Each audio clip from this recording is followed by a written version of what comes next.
Imagine మీరు ఇండియాలోనే top most director. 'బాహుబలి'తో ఇండియన్ సినిమా మార్కెట్‌నే మార్చేశారు. 'ఆర్ఆర్ఆర్'తో చాలా ఇంటర్నేషనల్ మార్కెట్స్ ఓపెన్ చేశారు.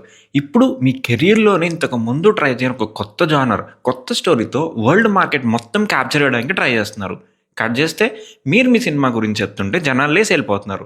ఇలాంటప్పుడు మీరేం చేస్తారు? మన ఎస్ఎస్ రాజమౌళికి ఎగ్జాక్ట్లీ ఇదే సిచ్యువేషన్ ఎదురైందండి. మెక్సికోలో జరిగిన సినీకాన్‌లో ఎస్ఎస్ఆర్ వారణాసి మూవీ గురించి చెప్తూ ఒక వీడియో మెసేజ్ రికార్డ్ చేసి పంపించారు. అక్కడ స్క్రీన్ మీద ప్లే చేస్తున్నారు. ఈ టైంలో చాలామంది అక్కడ వాళ్ళు లేచి వెళ్ళిపోతున్నారు. అగైన్ ఇదేదో మెక్సికో వాళ్ళ మీద హేట్ అయితే కాదు. వాళ్ళు కూడా హేట్ ఏం చూపించలేదు. జస్ట్ డిజింట్రెస్ట్ చూపించారు అంతే. కానీ ఇది పట్టుకొని కొంతమంది బాలీవుడ్ మీడియా బ్యాచ్ వారణాసిని ఎవరూ పట్టించుకోవట్లేదని ఏదేదో వాగుతున్నారు. వీళ్ళకి అర్థం కానిది ఏంటి అంటే, ఎవరికైనా ఒకదాని గురించి తెలియకపోతే దాని మీద ఎనర్జీ ఎక్కువ ఇన్వెస్ట్ చేయరని. దీనికి multiple reasons. First, SSR is not a big name director when compare to other western directors. Talent గురించి చెప్పట్లేదు, జస్ట్ బ్రాండింగ్ గురించి చెప్తున్నా అంతే. కొంతమంది డైరెక్టర్స్ ఉంటారు, వాళ్ళ సినిమాలు అసలు ఏం తీశారో కూడా ఎవరికి తెలియదు, చాలా ఆర్ట్ సినిమాలు తీస్తారు. కానీ ఇలాంటి సినీకాన్ ఈవెంట్స్లో వాళ్ళ గురించి ఏదొచ్చినా కూడా చాలా ఇంట్రెస్టింగ్గా చూస్తారు. ఆర్ ఒక జేమ్స్ క్యామరూన్, స్పీల్బర్గ్ ఇలాంటి డైరెక్టర్స్ అయితే ఆటోమేటిక్గా చూసేస్తారు. కానీ ఎస్ఎస్ఆర్ ఇప్పుడు ఈ రెండు కేటగిరీస్లో పూర్తిగా ఫిట్ అవ్వట్లేదు. రెండో రీజన్, అసలు వాళ్ళకి ఇండియన్ సినిమా గురించే తెలియదు, జీరో ఎక్స్పోజర్. మీరు ఇండియా దాటి వెళ్ళి ఎవరినైనా అడగండి ఇండియన్ సినిమా మీద మీ పర్సెప్షన్ ఏంటి అని. ఏదర్ సత్యజిత్ రే అంటారు, లేకపోతే బాలీవుడ్ సాంగ్స్ అంటారు. అంత స్టీరియో టైప్ అయిపోయింది ఇండియన్ సినిమా అంటే ఇంటర్నేషనల్ లెవెల్లో. No offence to Satyajit Ray, but ఆయన సినిమాలన్నీ ఎప్పుడు వచ్చాయండి? 1950s నుంచి 1980s. అప్పుడు ఆయన పీక్. అంటే 1980 తర్వాత వెస్ట్లో మళ్ళీ ఆరెంజ్లు ఇన్ఫ్లుయెన్స్ చేసిన ఇండియన్ డైరెక్టరే లేరా? ఇంకా బాలీవుడ్ గురించి అంటారా? 2005-12 టైంలో బాలీవుడ్ వాళ్ళు చాలామంది ఇంటర్నేషనల్ ఆర్టిస్ట్తో కొలాబ్ అయ్యారు. విల్ స్మిత్, ఏకాన్, కైలీ మినోగ్ ఇలా చాలామంది బాలీవుడ్ సాంగ్స్లో కూడా క్యామియోస్ ఇవ్వడమో ఆర్ పాడడమో చేశారు. కానీ ఇక్కడ బ్రాండింగ్ ఇష్యూ ఏమైందంటే, ఇండియన్ సినిమా అంటే ఓన్లీ సాంగ్ అండ్ డాన్సే ఉంటుంది, యాక్చువల్ మూవీ మేకింగ్ ఏం ఉండదు అని ఎస్టోల్ ఫిక్స్ అయిపోయారు. ఇది రాంగ్ అని మనకి తెలుసు, కానీ వాళ్ళకి తెలియాలి కదా. ఏదో ఈ సినిఫైల్ బ్యాచ్ అని పక్కన పెడితే అసలు ఇండియన్ సినిమా గురించి మెయిన్ స్ట్రీమ్లో ఎవరికి ఎక్కువ తెలియదు. కానీ మనకి మాత్రం హాలీవుడ్ సినిమా మెయిన్ స్ట్రీమ్ గురించి ఐడియా ఉంది. ఎంసీయూ అంటాం, డీసీ అంటాం, అవతార్ అంటాం, వాళ్ళ హారర్ సినిమాలు చూస్తాం. సో ఈ గ్యాప్ ఎందుకు వచ్చింది? ఇది పోవాలంటే ఎస్ఎస్ఆర్ ఏం చేయాలి? వారణాసితో అసలు ఇది చెయ్యగలరా? మనం ఎస్ఎస్ఆర్ కెరీర్ మొత్తం అబ్జర్వ్ చేస్తే ఒక్క థింగ్ కామన్గా అనిపిస్తుంది, అదే స్కేలింగ్ అప్. అది బడ్జెట్ అయినా, సినిమాలో ఐడియాస్ అయినా, యూజ్ చేసే టెక్నాలజీస్ అయినా, వచ్చిన కలెక్షన్స్ అయినా ప్రతిదీ స్కేల్ అప్ అవుతూనే వచ్చాయి. కానీ వారణాసి ఈజ్ డిఫరెంట్. ఇప్పటిదాకా కెరీర్లో ట్రై చెయ్యని ప్రతిదీ వారణాసితో ఒకేసారి ట్రై చేస్తున్నారు ఎస్ఎస్ఆర్. సో ఈ మూవీ గ్లోబల్గా హిట్ అవ్వడానికి ఉన్న ఛాలెంజెస్ ఏంటో ఈ వీడియోలో డిస్కస్ చేసేద్దాం. Number 1, biggest budget ever. Varanasi movie ఇండియాలోని ఇప్పటిదాకా తీసిన one of the most expensive మూవీస్లో ఒకటి. బడ్జెటే ఆల్మోస్ట్ 1200 crores ఉండొచ్చు అంటున్నారు, ఇంకా ఎక్కువ కూడా ఉండొచ్చు. బ్రేక్ ఈవెన్ అవ్వాలి అంటే Varanasi has no choice but to become an all time highest grossing number 1 Indian film. ఇక్కడ రిస్క్ ఏంటంటే, రాజమౌళి ఇంత పెద్ద రిస్క్ ఎప్పుడు చేయలేదు. ఎస్, బాహుబలి వాజ్ రిస్కీ, కానీ ఇది 500 crores రిస్క్ అయితే ఇది ఏకంగా 1500 crores risk. Varanasi break even ఎంత పెద్దదవుతుందంటే కనీసం 2500 crores కలెక్ట్ చేస్తే కానీ బ్రేక్ ఈవెన్ అవ్వకపోవచ్చు. That's a very huge number for an Indian film. అలా అని ఇది అచీవ్ చెయ్యలేమా అంటే చెయ్యొచ్చు. దంగల్ 2000 crores కొట్టింది, దురంధర్ 1800 కొట్టింది, బాహుబలి 2 కూడా అదే రేంజ్లో ఉంటుంది. ఒకవేళ దురంధర్కి మిడిల్ ఈస్ట్ రిలీజ్ ఉండుంటే 2000 crores మార్క్ దాటేది. అలానే దంగల్కి కూడా చైనా హ్యూజ్ ప్లస్ అయింది. కానీ ఇక్కడ ఇష్యూ ఏంటి అంటే, ఎంత హైయెస్ట్ తీసుకున్నా 2000 దగ్గర అయిపోతుంది. వారణాసి లెక్క స్టార్ట్ అవ్వాల్సిందే 2000 దగ్గర నుంచి. ఇప్పటిదాకా ఇండియన్ సినిమా చెయ్యని ఒక కొత్త ఫీట్ని వారణాసితో ఎస్ఎస్ఆర్ చేయాల్సి వస్తుంది. Number 2, international markets. International markets అనేవి ఇండియాకి ఎప్పుడు మైనసే అండి. ఎస్, యూఎస్ఏ అండ్ ఆస్ట్రేలియా ఇలాంటి కొన్ని ప్లేసెస్ మనకి ఎప్పుడు స్ట్రాంగ్ ఉంటాయి, కానీ వారణాసికి అది ఒక్కటే సరిపోదు. ఇక్కడే ఎస్ఎస్ఆర్ మెక్సికో ఎందుకు వెళ్ళారో తెలుస్తుంది. ఆల్రెడీ బాహుబలి అండ్ ఆర్ఆర్ఆర్ వల్ల మనకి యూఎస్ఏ, ఆస్ట్రేలియా, జపాన్ ఇలాంటి మార్కెట్స్ వచ్చేసాయి. ఇండియన్ పాపులేషన్ ఎక్కువ ఉన్న గల్ఫ్ అండ్ మలేషియా, సింగపూర్ ఇలాంటి ఏరియాస్లో కూడా కలెక్షన్స్ వస్తాయి. మిగిలింది Europe and Latin America. Latin అమెరికాలో మెక్సికోతో పాటు బ్రెజిల్, అర్జెంటీనా లాంటి సౌత్ అమెరికన్ కంట్రీస్ కూడా వస్తాయి. వారణాసి బడ్జెట్ని డాలర్స్లో బ్రేకప్ చేద్దాం. So for highest collected Indian ఫిల్మ్స్కి మేజర్ కలెక్షన్స్ వచ్చిందంటే అది ఇండియన్ మార్కెట్స్ నుంచే. వారణాసికి అరౌండ్ $150 million బడ్జెట్ అవుతుంది. మార్కెటింగ్ కాస్ట్కి ఇంకో 20 million ఎక్స్ట్రా వేసుకుందాం, దట్స్ 170 million. ఇండియాలో కలెక్షన్స్ మొత్తం కలిపిన maximum break even value touch అవుతుందేమో అంతే. కానీ ఫిల్మ్కి అసలైన ప్రాఫిట్స్ రావాలంటే ఇంటర్నేషనల్ మార్కెట్స్ టార్గెట్ చేయాల్సిందే. ఇక్కడ రాజమౌళి గారి జీనియస్ మనకి తెలుస్తుంది. బాహుబలిలో డైలాగ్ ఉంటుంది కదా, పుల్లలు ఏరుకోవడానికి పిచ్చిదాని అనుకున్నావా అని. అదే రాజమౌళి గారికి కూడా పెట్టొచ్చు. మెక్సికో ఏదో ర్యాండంగా వెళ్ళలేదు ఆయన, దాని వెనక పెద్ద ప్లానే ఉంది. లాటిన్ అమెరికన్ మార్కెట్స్లో మెక్సికో చాలా ఇంపార్టెంట్. యూజువల్లీ ఇక్కడ animated films and super hero films ఎక్కువ చూస్తారు. బిగ్గెస్ట్ హిట్స్కి అరౌండ్ $80 మిలియన్ దాకా కలెక్షన్స్ వస్తాయి. బ్రెజిల్కి కూడా సిమిలర్ నెంబర్స్ వస్తాయి. ఈ లాటిన్ అమెరికన్ కంట్రీస్లో ఫస్ట్ టైం ఒక ఇండియన్ ఫిల్మ్ మార్కెట్ బ్రేక్ చేస్తే ఎంత తక్కువ లెక్కేసుకున్నా కూడా అక్కడే $15 మిలియన్ దాకా రావచ్చు. ఇక యూరోపియన్ మార్కెట్స్లో కూడా ఇలానే అగ్రెసివ్ ప్రమోషన్స్ చేస్తే అక్కడ ఇంకొక $6 to $7 మిలియన్, యూకేలో ఒక $6 to $7 మిలియన్ వేసుకున్నా యూరోప్ నుంచి ఒక $15 మిలియన్ యావరేజ్ ఎస్టిమేట్ రావచ్చు.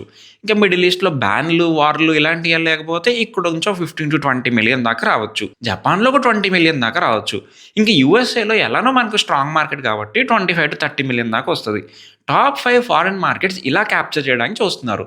అందుకే మెక్సికోలో ఇప్పటి నుంచే మార్కెటింగ్ మొదలెడతారు. 1 year ముందు నుంచే, ఎందుకంటే వాళ్ళకి అసలు ఇండియన్ ఫిల్మ్స్ ఐడియానే లేదు.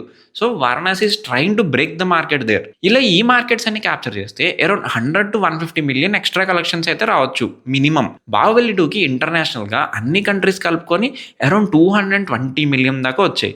ఆ తర్వాత రాజమౌళి మే RRR, దానివల్ల ఆయనకి వరల్డ్ వైడ్ పేరు వచ్చింది. RRRకి 150 మిలియన్ ఇంటర్నేషనల్ కలెక్షన్స్ వచ్చినా కూడా అది ఇచ్చిన పేరు వల్ల ఈసారి బెటర్ డిస్ట్రిబ్యూషన్ దొరుకుతుంది. ఇలా అన్నీ కలుపుకుంటే ఈసారి 250 to 270 million only international collect touch చేయగలిగితే మాత్రం వారణాసిగా కాదు, ఇండియన్ సినిమా మొత్తానికి ఇది ఒక మేజర్ పుష్ అవుతుంది. Number 3 the China issue. China market first నుంచి తేడానే అండి. దంగల్కి ఆల్మోస్ట్ $150 మిలియన్ ఓన్లీ చైనా నుంచి వచ్చాయి. 12th ఫెయిల్ లాంటి మూవీస్ అక్కడ హిట్ అయ్యాయి. ఈ పాటికి మీకు ప్యాటర్న్ అర్థమైపోయి ఉండాలి. Social dramas, under dogs win అయ్యే స్టోరీస్, పూర్ పీపుల్ నుంచి లైఫ్లో ఏదో ఒకటి అచీవ్ చేసే వాళ్ళ స్టోరీస్, ఇలాంటివి చాలా బాగా నచ్చేస్తాయి వాళ్ళకి. ఎందుకంటే చైనా కూడా ఆల్మోస్ట్ ఇండియాలోనే, అక్కడ కూడా హైలీ కాంపిటేటివ్ కల్చర్ ఉంటుంది. పూర్ అండ్ మిడిల్ క్లాస్ నుంచి అప్పర్ మిడిల్ అండ్ రిచ్లోకి వెళ్ళడానికి చాలా కష్టపడతారు. వర్క్ టైమింగ్స్ చాలా ఎక్కువ ఉంటాయి. ఎడ్యుకేషన్ కూడా ఇండియాలో ఉన్నట్టు హైలీ కాంపిటేటివ్ ఉంటుంది. సో ఇలాంటివి టచ్ చేసే స్టోరీస్ వాళ్ళకి బాగా నచ్చుతాయి. కానీ మైనస్ ఏంటి అంటే యాక్షన్ హెవీ, విఎఫ్ఎక్స్ హెవీ ఉన్న మూవీస్ అంత మేజర్ హిట్స్ అయితే అవ్వలేదు. అందుకే SSR previous movies Baahubali and RRR ఇక్కడ సూపర్గా ఏం పెర్ఫామ్ చేయలేదు. సో వారణాసిని ఎలా రిసీవ్ చేసుకుంటారు అనేది డౌటే. ఒకవేళ నార్మల్ లెక్క ప్రకారం వెళ్తే $25-30 మిలియన్ రావచ్చు చైనా నుంచి. కానీ పొరపాటున అక్కడ వాళ్ళకి ఎక్కువ నచ్చేసి మాత్రం 100 మిలియన్ దాకా వెళ్ళొచ్చు. అప్పుడు ఇంకా వారణాసికి తిరుగు లేకుండా ఉంటుంది. రీజన్ 4, కాస్టింగ్ వర్క్ అవుద్దా అంటారా? మెయిన్ లీడ్స్ అందరూ ఇండియన్ వాళ్ళే. మన బాబు ఇండియా మొత్తం చూసుకుంటాడు. సరే పోనీ ప్రియాంక వల్ల యూఎస్ మార్కెట్లో మనకి ప్రమోషన్స్ మంచిగా వచ్చేస్తాయి అనుకోండి, అది పక్కన పెట్టేస్తే మిగతా మార్కెట్స్ క్యాప్చర్ చేయడానికి అయితే రికగ్నైజబుల్ స్టార్స్ లేరు. మీరు అన్నట్టు స్టోరీ బాగుంటే అసలు యాక్టర్స్తో సంబంధం లేకపోయినా చూస్తారని, ట్రూ. కానీ వారణాసి స్టోరీ మోస్ట్లీ మన హిందూ మిత్స్ మీద బేస్ అయి ఉంటుంది. రామాయణం ముందే వచ్చేస్తే రామాయణం గురించి ఇంటర్నేషనల్గా ఒక ఐడియా వస్తుంది. సో అది వారణాసికే ప్లస్ అవుద్ది అనుకోండి. స్టిల్ ఓన్లీ అది ఒక్కటే సరిపోదు. మన మెథాలజీ ఎలిమెంట్స్ని, ఈ టైం ట్రావెల్ ఎలిమెంట్స్ని ఎలా బ్యాలెన్స్ చేస్తారో చూడాలి. Number 5, distribution issues. ఇండియన్ ఫిల్మ్స్కి ఎప్పుడు ఉండే ఇష్యూ ఇదండి. వెస్ట్లో ఒక సాలిడ్ డిస్ట్రిబ్యూషన్ అనేది దొరకదు. అంటే మన కంటెంట్ కూడా primarily Indian and Asian markets వల్ల రిలేట్ అయ్యాలని ఉంటుంది. వెస్టర్న్ ఆడియన్స్ క్రాస్ ఓవర్ అనేది పూర్తిగా జరగదు. ఇప్పుడు కొరియన్ ఆర్ జపాన్ వాళ్ళని తీసుకుంటే వాళ్ళ గవర్నమెంట్స్ ఫిలిమ్స్లో ఇన్వెస్ట్ చేసి అమెరికాలో ఆఫీస్లో ఓపెన్ చేసి కొన్ని డెకేడ్స్ పాటు స్లోగా వాళ్ళ సినిమాలు అలవాటు చేశారు వెస్టర్న్ ఆడియన్స్కి. మనోళ్ళు ఇంత ఎఫర్ట్ ఎప్పుడు పెట్టలేదు వాళ్ళ మార్కెట్ బ్రేక్ చేయడానికి. Somehow RRR broke this. నాటుతో వాళ్ళని మూవీ చూసేదాకా తీసుకొస్తే మూవీలో యాక్షన్ సీన్స్ అండ్ డ్రామాతో లాస్ట్ దాకా కూర్చోబెట్టేశారు. కానీ అలా మూవీ మీద ఇనీషియల్ ఇంట్రెస్ట్ ఎలా తీసుకొస్తారు? వారణాసి విషయంలో డైరెక్టర్ ఆఫ్ RRR అనే ట్యాగ్ మంచిగానే యూజ్ అవుతుంది. కానీ మళ్ళీ టిక్టాక్స్ అన్ని ట్రెండ్ అయ్యేలా ఏదన్నా వస్తే మాత్రం వారణాసి మీద వెస్టర్న్ ఆడియన్స్ ఇంట్రెస్ట్ ఇంకా పెరుగుతుంది. ఆల్రెడీ ఇంటర్నేషనల్ మీడియాతో వారణాసి మీద special focus articles and interviews plan చేశారు. కానీ ఒక మెయిన్ స్ట్రీమ్ ట్రెండ్ కూడా ఏదో ఒకటి తీసుకురావాలండి. ఒక్కసారి అది వస్తే మాత్రం బెటర్ డిస్ట్రిబ్యూషన్ డీల్స్ కూడా సెట్ చేసుకోవచ్చు. అది ఎలా తీసుకొస్తారో ఎస్ఎస్ఆర్ ప్లాన్స్ ఏంటో ఆయనకి తెలియాలి. Number 6, theatrical format. ఈ మధ్య మీరు నోటీస్ చేశారో లేదో, బిగ్గర్ ఫిల్మ్ ఫార్మాట్స్కి రిసర్జెన్స్ వస్తుంది. నోలాన్ మూవీస్, డ్యూన్ మూవీస్, రీసెంట్గా హిట్ అయిన సిన్నర్స్, ప్రాజెక్ట్ హెయిల్ మేరీ, ఇవన్నీ ఐమాక్స్ ఫార్మాట్లో చూడడానికి ఇష్టపడ్డారు ఆడియన్స్. అందుకే ఎస్ఎస్ఆర్ కూడా వారణాసిలో సీక్వెన్సెస్ని 1.43:1 ఫార్మాట్లో ఫిల్మ్ చేస్తున్నా అని చెప్పారు. In fact India's first 1.43 IMAX format film వారణాసియే. దీని గురించి ఎక్కువ డీటెయిల్స్ తెలుసుకోవాలంటే మాత్రం మనం ఆల్రెడీ వారణాసి టెక్నాలజీ అలానే ఐమాక్స్ అండ్ డాల్బీ ఎక్స్ప్లెయిన్ చేస్తూ వీడియో కూడా చేస్తాం, అది కూడా ఒక లుక్ వేసేయండి. సో వారణాసి గ్లోబల్గా సక్సెడ్ అవడానికి ఉన్న ఛాలెంజెస్ అయితే ఇవండి. ఫస్ట్ టైం ఎస్ఎస్ఆర్ మల్టిపుల్ స్కేల్అప్స్ చేస్తున్నారు. సో ఇదంతా కొంచెం కష్టమే, కానీ ఆయన గురించి తెలుసు కదా, ప్లాన్ లేకుండా అస్సలు ఉండరు. అందుకే ఆల్రెడీ ఇంటర్నేషనల్ జర్నలిస్ట్తో 1 year ముందు నుంచి అన్నీ ప్లాన్ చేశారు. ఈ లెక్కన రిలీజ్ దగ్గర పడే కొద్దీ ఇంకేమేమి తీసుకొస్తారో వెయిట్ చేసి చూడాలి. I really hope Rajamouli can break in to new international markets. కొన్నాళ్ళ క్రితం 'బాహుబలితో' తెలుగు సినిమాని పాన్ ఇండియా చేశారు. 'ట్రిపుల్ ఆర్'తో పాన్ ఇండియాని ఇంటర్నేషనల్ చేశారు. ఇప్పుడు 'వారణాసితో' మరిన్ని కొత్త కొత్త ఇంటర్నేషనల్ మార్కెట్స్ అన్నీ బ్రేక్ చేయాలి. చేస్తారు గూడా.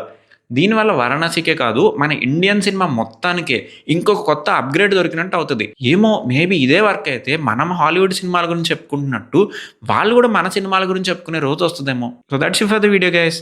ఈ మూవీ ఓవరాల్ కలెక్షన్స్ ఎంత కొట్టొచ్చు అనుకుంటున్నారు? కింద కామెంట్ చేసేయండి. అలానే ఈ వీడియో మీకు నచ్చితే please like, share and subscribe. మరిన్ని వీడియోస్‌తో మీ ముందుకొచ్చేస్తాం. Until then keep watching thy view.